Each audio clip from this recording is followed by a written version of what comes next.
Oregon first responders have faced many challenges in recent years, especially in more rural areas. This is especially apparent in cities like Lebanon, where their fire district has announced that they're no longer making non-emergency transfers overnight. So we sent Fox 12 Spencer Schott down there to find out what's behind these changes.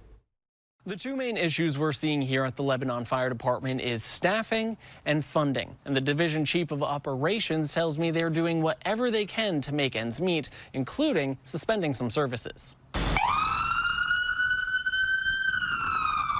The Lebanon Fire Department has two types of crews that run their ambulances. The first is called a dual role, which are firefighters, EMT, and paramedics that also transport. Meaning they're trained to respond to both medical and fire calls. And then there's the single role EMTs, who just do transport. Now the department has shifted their single role EMTs to a half schedule, working a 10-hour shift as opposed to 24-hour, with no overnight coverage. And Division Chief Tacey says it's because they're having a hard time recruiting and retaining EMTs.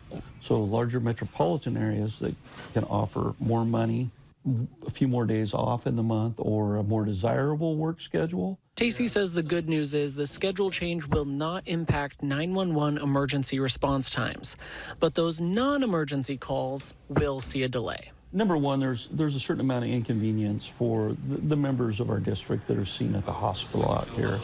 And the inconvenience is they may be at that hospital far longer than what they would like to be.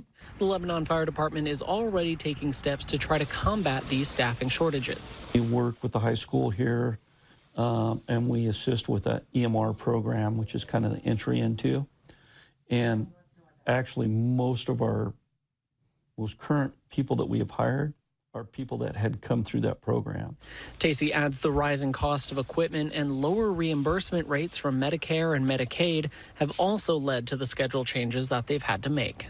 While they'll continue to work with schools trying to encourage students to pursue careers as EMTs, Tacey says the main thing that will help out small rural districts like Lebanon here is to find new sources of funding. Reporting in Lebanon, Spencer Schott, Fox 12 Oregon.